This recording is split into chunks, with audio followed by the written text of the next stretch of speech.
하나님의 말씀을 암송하시겠습니다. 빌립보서 4장 6절에서 7절 말씀.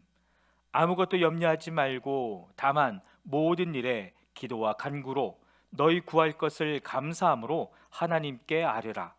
그리하면 모든 지각에 뛰어난 하나님의 평강이 그리스도 예수 안에서 너희 마음과 생각을 지키시리라.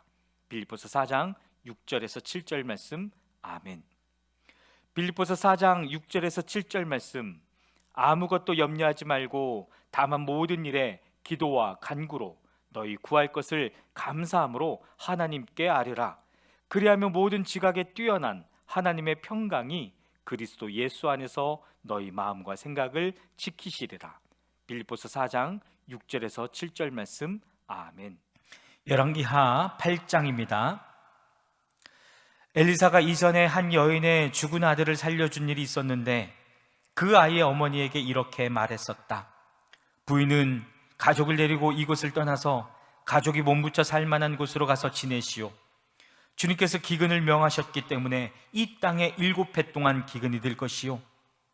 그 여인은 하나님의 사람이 한 그 말을 따라서 온 가족과 함께 7해 동안 블레셋 땅에 가서 몸붙여 살았다. 7해가 다 지나자 그 여인은 블레셋 땅에서 돌아와서 자기의 옛집과 밭을 돌려달라고 호소하려고 왕에게로 갔다. 마침 그때의 왕은 하나님의 사람의 시종인 게하시와 이야기를 나누고 있었다. 왕이 게하시에게 엘리사가 한 큰 일들을 말해달라고 하였다. 그래서 게하시는 왕에게 엘리사가 죽은 사람을 살려준 일을 설명하고 있었다. 바로 그때에 엘리사가 아들을 살려준 그 여인이 왕에게 와서 자기의 집과 밭을 돌려달라고 호소한 것이다. 게하시는 높으신 임금님, 이 여인이 바로 그 여인입니다. 그리고 이 아이가 엘리사가 살려준 바로 그 아들입니다 하고 말하였다. 왕이 그 여인에게 그것이 사실인지를 묻자 그 여인은 사실대로 왕에게 말하였다. 왕은 신하 한 사람을 불러서 이 여인의 일을 맡기며 명령을 내렸다. 이 여인의 재산을 모두 돌려주고 이 여인이 땅을 떠난 그날부터 지금까지 그 밭에서 난 소출을 모두 돌려주어라. 엘리사가 다마스쿠스에 갔을 때에 시리아 왕 베나닷은 병이 들어 있었는데 어떤 사람이 왕에게 하나님의 사람이 이곳에 와 있다는 소식을 전하였다. 왕이 하사엘에게 말하였다. 예물을 가지고 가서 하나님의 사람을 만나시오. 그리고 그에게 내가 이 병에서 회복될 수 있겠는지를 주님께 물어보도록 부탁을 드려주시오. 하사엘은 다마스쿠스에서 제일 좋은 온갖 예물을 낙타 40마리에 가득 싣고 몸소 예를 갖추어 하나님의 사람을 만나러 갔다. 그리고 그의 앞에 서서 말하였다. 예언자님의 아들 같은 시리아 왕 베나닷이 나를 예언자님에게 보냈습니다. 왕은 자신이 이 병에서 회복되겠는가를 여쭈어 보라고 하였습니다. 엘리사가 그에게 말하였다. 가서 왕에게는 회복될 것이라고 말하시오. 그러나 주님께서는 그가 반드시 죽을 것이라고 내게 계시해 주셨소. 그런 다음에 하나님의 사람은 하사엘이 부끄러워 민망할 정도로 얼굴을 쳐다보다가 마침내 울음을 터뜨렸다.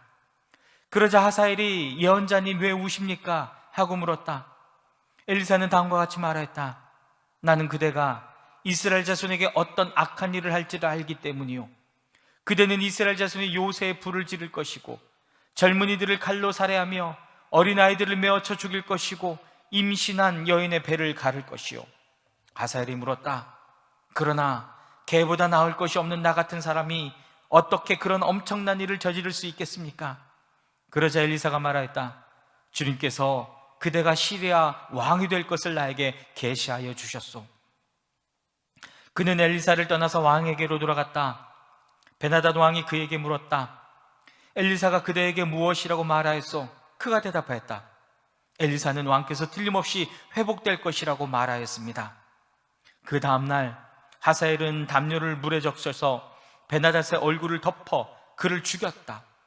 하사엘이 베나닷의 뒤를 이어 시리아 왕이 되었다.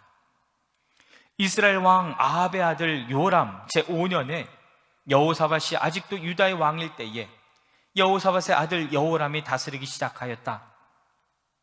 그는 32살의 왕이 되어 8해 동안 예루살렘에서 다스렸다.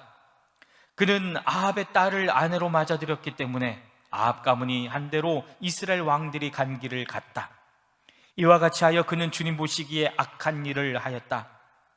그러나 주님께서는 자기의 종 다윗을 생각하셔서 유다를 멸망시키려고는 하지 않으셨다. 주님께서는 이미 다윗과 그의 자손에게서 왕조의 등불이 영원히 꺼지지 않게 하시겠다고 약속하셨기 때문이다. 여호람이 다스린 시대에 에돔이 유다의 통치에 반기를 들고 자기들의 왕을 따로 세웠다. 그래서 여호람은 모든 병거를 출동시켜 사헬로 건너갔다가 그만 에돔 군대에게 포위를 당하고 말았다.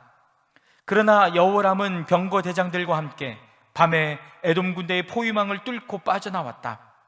군인들은 모두 흩어져 각자의 집으로 갔다. 이와 같이 에돔은 유다에 반역하여 그 지배를 벗어나 오늘날까지 이르렀고 그때의 림나 역시 반역을 일으켰다. 여호람의 나머지 행적과 그가 한 모든 일은 유다 왕 역대지략에 기록되어 있다. 여호람이 죽어 그의 조상과 함께 다윗성에 장사되었다. 그의 아들 아하시아가 그의 뒤를 이어 왕이 되었다. 이스라엘의 아합 왕의 아들 요람 제12년에 여호람의 아들 아하시아가 유다 왕이 되었다.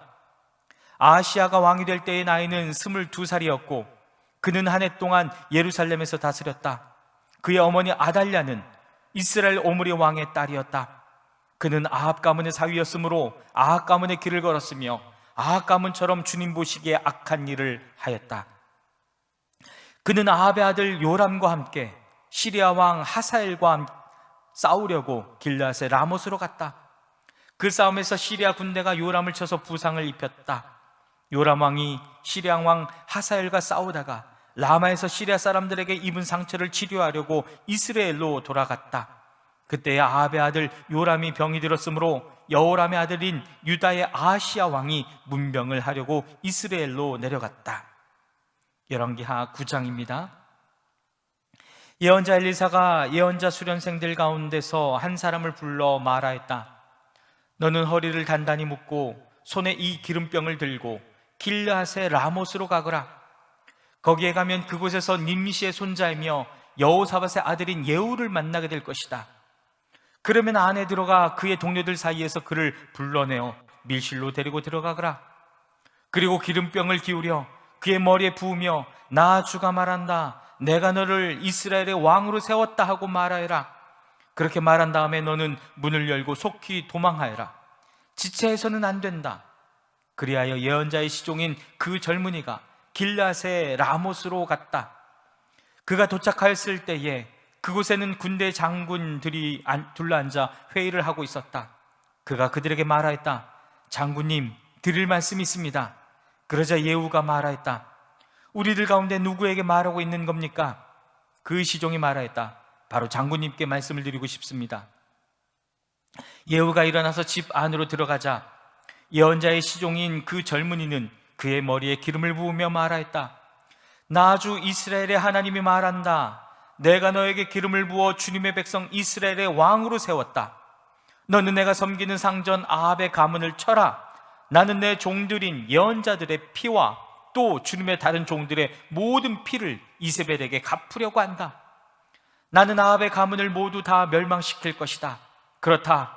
아합에 속한 사람은 메인 사람이건 노인 사람이건 가릴 것 없이 남자는 누구나 이스라엘 안에서 끊어버릴 것이다. 나는 아합의 가문을 느밧의 아들 여로보암의 가문과 같이 만들고 아히야의 아들 바하사의 가문과 같이 만들 것이다. 그리고 걔들이 이스라엘 땅 안에서 이세벨을 뜯어먹을 것이다.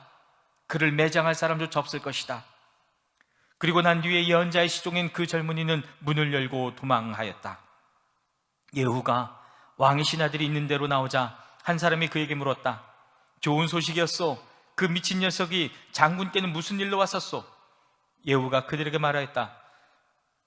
장군들께서도 그 사람이 누구고 그가 쓸데없이 떠들고 간 말이 무엇인지 짐작하고 있을 것이라 믿소. 그러나 그들이 말하였다. 슬쩍 넘어가지 마시오. 우리에게 사실을 말해주시오. 예후가 대답하였다. 그의 말이 주님께서 나를 이스라엘의 왕으로 기름 부어 세웠다고 말씀하셨다고 하셨소. 그러자 그들은 황급히 일어나 각자 자기의 옷을 벗어서 섬돌 위 예후의 발 아래에 깔고 나팔을 불며 예후께서 임금님이 되셨다 하고 외쳤다. 그리하여 nim시의 손자이며 여호사밧의 아들인 예후는 요람을 칠 모의를 하게 되었다. 그때 요람은 이스라엘 전군을 이끌고 시리아 왕 하사엘과 맞서서 길르앗의 라못을 지키고 있었다. 요람 왕이 시리아 왕 하사엘과 싸울 때 시리아 사람에게 다친 사람을 치료하려고 이스라엘로 돌아와 있을 때였다. 마침내 예후가 말하였다. 장군들이 나와 뜻을 같이 한다면 아무도 이 성읍을 빠져나가서 이스라엘에 이 사실을 알리는 일이 없도록 해주시오. 그런 다음에 예후는 병거를 타고 이스라엘로 갔다. 요람이 그곳에서 병으로 누워 있었다. 유다의 아하시야 왕은 요람을 문병하려고 벌써 거기에 와 있었다. 이스라엘의 망대 위에 서 있는 파수병이 예후의 군대가 오는 것을 보고 웬 군대가 오고 있습니다 하고 외쳤다. 그러자 요람이 말하였다. 기마병을 보내어 그들을 만나 평화의 소식이냐고 물어보아라.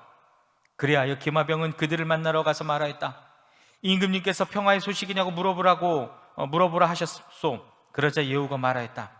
평화의 소식인지 아닌지가 너와 무슨 상관이 있느냐? 너는 내 뒤를 따르라. 바수병이 왕에게 보고하였다.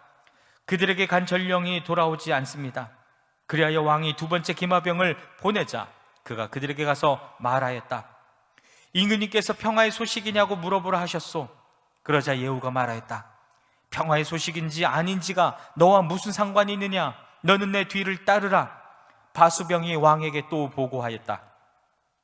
그들에게 간 전령이 또 돌아오지 않습니다. 그런데 미친 듯이 말을 모는 모습이 nim시 아들 예후와 비슷합니다. 이 말을 듣자 요람은 병거를 준비하라 하고 명령하였다. 병거를 준비하니 이스라엘 왕 요람과 유다 왕 아하시야가 각각 자기의 병거를 타고 예후를 만나러 가서 이스라엘 사람 나봇의 땅에서 그를 만났다. 요람이 예후를 보고 예후 장군 평화의 소식이요 하고 물었다. 예후는 당신의 어머니 이세벨이 저지른 음행과 마술 행위가 극에 달하였는데 무슨 평화가 있겠소 하고 대답하였다. 요람이 그의 손에 쥔 말곶비를 급히 돌려 도망하면서 아하시야에게 소리쳤다. 아하시야 임금님 반역이요. 예후가 힘껏 활을 당겨 요람의 등을 겨누어 쏘자 화살이 그의 가슴을 꿰뚫고 나갔다. 그는 병거 바닥에 엎드러졌다. 예후가 요람의 빛깔 시종 무관에게 말하였다. 그 주검을 들고 가서 이스라엘 사람 나봇의 밭에 던지시오. 당신은 나와 당신이 그의 아버지 아합의 뒤에서 나란히 병거를 타고 다닐 때에 주님께서 그를 두고 선포하신 말씀을 그대로 기억할 것이오. 주님께서 아합에게 내가 어제 나봇과 그의 아들들이 함께 흘린 피를 분명히 보았다. 바로 이 밭에서 내가 너에게 그대로 갚겠다. 이것은 나주의 말이다 하고 말씀하셨소. 이제 당신은 그 주검을 들고 가서 주님의 말씀대로 그 밭에 던지시오. 유다의 아하시야 왕은 이것을 보고 베나간으로 가는 길로 도망하였으나 예후가 그의 뒤를 추적하며 저자도 죽여라 하고 외치니 이블람 북은 그루 오르막길에서 예후의 부하들이 병거에 타고 있는 아하시야를 찔러 상처를 입혔다. 그는 무기토까지 도망하여 그곳에서 죽었다. 그의 부하들이 그를 병거에 실어 예루살렘으로 운반하고 그를 다윗성에 있는 그의 조상들의 묘지에 함께 장사 지냈다. 아합의 아들 요람 왕 제11년에 아하시야가 유다를 다스리는 왕이 되었다. 예후가 이스라엘에 이르렀을 때에 이세벨이 이 소식을 듣고 눈 화장을 하고 머리를 아름답게 꾸미고는 창문으로 내려다보았다. 예후가 문 안으로 들어오자 이세벨이 소리쳤다. 제 주인을 살해한 시므리 같은 자야, 그게 평화냐? 예후가 얼굴을 들어 창문을 쳐다보며 소리쳤다. 내 편이 될 사람이 누구냐? 누가 내 편이냐? 그러자 두세 명의 내관이 그를 내려다보았다.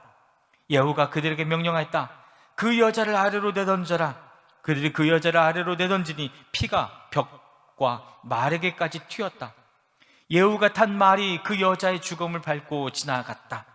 예후가 궁으로 들어가서 먹고 마시다가 말했다. 이제 저 저주받은 여자를 찾아다가 장사를 지내주어라. 그래도 그 여자는 왕의 딸이었다. 그들이 그 여자를 장사 지내주려고 짜다 나섰으나 그 여자의 해골과 손발밖에는 아무것도 발견할 수가 없었다. 그들이 돌아와서 그에게 그렇게 보고하니 그가 말하였다. 주님께서 주님의 종 디셉 사람 엘리야를 시켜서 말씀하신 대로 이루어졌다. 주님께서 말씀하시기를 이스라엘의 밭에서 개들이 이세벨의 죽음을 뜯어먹을 것이며 이세벨의 죽음은 이스라엘에 있는 밭의 거름처럼 될 것이므로 이것을 보고 이세벨이라고 부를 사람은 아무도 없을 것이다 하셨는데 그대로 되었다. 열왕기하 10장입니다. 아합의 아들 70명이 사마리아에 살고 있었다. 예후가 편지를 써서 사본을 만들어 사마리아에 있는 이스라엘의 관리들과 원로들과 아합의 아들들을 보호하고 있는 사람들에게 보냈다. 너희는 너희가 섬기는 상전의 아들들을 데리고 있다. 병거와 말과 요새화된 성읍과 무기도 가지고 있다. 이제 이 편지가 너희에게 가거든 너희는 너희 상전의 아들들 가운데서 가장 훌륭하고 적합한 인물을 찾아서 그의 아버지의 왕좌에 앉히고 너희는 너희가 섬기는 상전의 가문을 편들어서 싸우도록 하여라. 이에 사마리아의 지도급 인사들은 두려워하며 말하였다. 저 두 왕도 그를 당하지 못하였는데 우리가 무슨 수로 그와 맞설 수 있겠소? 그리하여 왕가를 지키는 사람들과 성읍을 다스리는 사람들과 장로들과 왕자들을 보호하는 사람들이 예후에게 다음과 같은 전가를 보냈다. 우리는 장군의 신하입니다. 장군께서 우리에게 말하는 것은 무엇이든지 모두 그대로 하겠습니다. 우리는 어떠한 왕도 세우지 않겠습니다. 장군께서 보시기에 좋은 대로 하십시오. 예후가 그들에게 다음과 같이 두 번째 편지를 써서 보냈다. 너희가 내 편이 되어 내 명령을 따르겠다면 너희 군지의 아들들의 목을 베어서 내일 이맘때까지 이스라엘에 있는 나에게로 가져오너라. 그때 왕자들 70명은 그들을 키워준 그 성읍의 지도자들과 함께 있었다.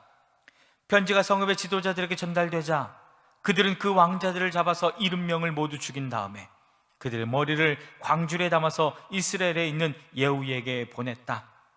전령이 와서 예후에게 그들이 왕자들의 머리를 가져왔다고 알리니 예후가 말하였다. 그 머리들을 두 무더기로 나누어 아침까지 성읍 어귀에 두어라. 아침이 되었을 때에 예후는 나가서 모든 백성에게 말하였다. 나는 내 옛 주인에게 영모를 꾀하여 그를 죽였습니다. 백성에게는 아무 잘못이 없습니다. 그러나 여기에 있는 이 모든 사람은 누가 죽였습니까? 백성 여러분은 아합의 가문을 두고 말씀하신 주님의 말씀이 그 어느 것 하나도 땅에 떨어지지 않았다는 사실만은 알아야 합니다. 주님께서는 그의 종 엘리야를 시켜 하신 말씀을 모두 이루셨습니다. 그런 다음에 예후는 이스라엘에 남아있는 아합 가문에 속한 사람을 모두 쳐 죽였다. 또 아합 가문의 관리들과 친지들과 제사장들을 하나도 남기지 않고 모두 죽였다. 그 다음에 예후가 이스라엘을 떠나 사마리아로 가는 길에 베데켓 하로의 임에 이르렀다. 예후는 거기에서 이미 살해된 유다의 아하시아 왕의 친족들을 만나 그들이 누구인지를 물었다. 그들이 대답하였다.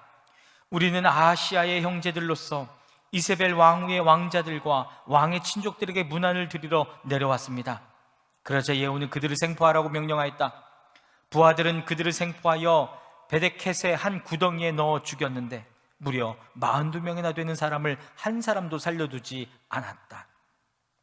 예후가 그곳을 떠나서 가다가 그를 만나러 오는 레갑의 아들 여호나답을 만났다. 예후가 그에게 안부를 물으며 말하였다. 내가 그대를 진심으로 믿듯이 그대도 그러하오. 그러자 여호나답이 그렇다고 대답하였다. 예후는 그렇다면 손을 내밀라고 하였다. 그가 손을 내미니 그를 수레에 올라오게 하였다. 그런 다음에 예후가 말하였다. 나와 함께 가서 주님을 향한 나의 열심이 어느 정도인지를 보도록 하시오. 예후는 여호나답을 자기의 병거에 태워 나란히 앉았다. 그리고 그는 사마리아에 이르러서 거기에 남아있는 아합의 지지자들을 모두 죽였다. 이 모든 것은 주님께서 엘리야에게 말씀하신 대로 이루어진 것이다. 예후는 백성을 다 모아놓고 말하였다. 아합은 바알을 조금밖에 섬기지 않았지만 이 예후는 그보다 더 열심으로 섬기겠습니다. 그러니 이제 바알의 예언자들과 종들과 제사장들을 모두 나에게 불러다 주십시오. 바알에게 성대하게 제사를 드리려고 합니다. 그러므로 한 사람도 빠져서는 안 됩니다. 빠지는 사람은 어느 누구든지 살아남지 못할 것입니다. 예후는 바알의 종들을 진멸하려고 이러한 계략을 꾸민 것이다. 예후가 계속하여 말하였다. 바알을 섬길 거룩한 집회를 열도록 하시오. 그러자 집회가 공포되었다. 예후가 이스라엘 모든 곳에 사람을 보냈으므로 바알의 종들이 하나도 빠지지 않고 모두 왔다. 그들이 바알의 신전으로 들어가자 바알의 신전은 이 끝에서부터 저 끝까지 가득 찼다. 예후가 예복을 관리하는 사람에게 거기 모인 바알의 종들이 입을 예복을 모두 가져오라고 명령하였다. 그들에게 입힐 예복을 가져오니 예후와 레갑의 아들 여호나답은 바알의 신전으로 들어가서 바알의 종들에게 말하였다. 여기 여러분 가운데 주 하나님을 섬기는 종들이 있지나 않은지 살펴보십시오. 여기에는 다만 바알의 종들만 있어야 합니다. 이렇게 하여 그들이 제사와 번제를 드리려고 신전 안으로 들어갔을 때에 예후는 밖에서 80명의 군인을 포진시켜 놓고 말하였다. 내가 너희 손에 넘겨준 사람을 하나라도 놓치는 사람은 그가 대신 목숨을 잃을 것이다. 번제를 드리는 일이 끝나자 예후는 호위병들과 시종 무관들에게 말하였다. 들어가서 그들을 쳐라. 하나도 살아나가지 못하게 하여라. 그러자 호위병들과 시종 무관들은 그들을 칼로 쳐서 바깥으로 내던졌다. 그리고는 바알 신전의 지성소에까지 들어가서 바알 신전의 우상들을 끌어내어 불태웠다. 바알의 우상들을 깨뜨렸을 뿐만 아니라 바알의 신전을 헐어서 변소로 만들기까지 하였는데 이것이 오늘까지도 그대로 있다. 이렇게 하여 예후는 바알 종교를 이스라엘로부터 쓸어내었다. 그러나 예후는 베델과 단에 세운 금송아지를 섬겨 이스라엘로 하여금 죄를 짓게 한 느밧의 아들 여로보암의 죄로부터 완전히 돌아서지는 못하였다. 주님께서 예후에게 말씀하셨다. 너는 내가 보기에 일을 바르게 잘하여 내 마음에 들도록 아합의 가문을 잘 처리하였으니 내 4대 자손까지는 이스라엘의 왕위를 지키게 될 것이다. 그러나 예후는 주 이스라엘의 하나님의 율법을 지키는 일에 마음을 다 기울이지는 못하고 이스라엘로 죄를 짓게 한 여로보암의 죄로부터 돌아서지는 못하였다. 이때부터 주님께서는 이스라엘을 조금씩 찢어내기 시작하셨다. 그래서 하사엘이 이스라엘의 국경 사방에서 공격해왔다. 그는 요단강 동쪽 지역인 갓 사람과 루벤 사람과 므네셋 사람이 있는 길앗의 모든 땅, 곧 아르논 강에 맞붙어 있는 야로엘에서부터 길앗과 바산까지 공격하였다. 예후의 나머지 행적과 그가 한 모든 일과 그가 권세를 누린 일들은 이스라엘 왕 역대지략에 모두 기록되었다. 예후가 죽으니 사마리아에 안장하였고 그의 아들 여호아스가 그의 뒤를 이어 왕이 되었다. 예후는 사마리아에서 28배 동안 이스라엘을 다스렸다.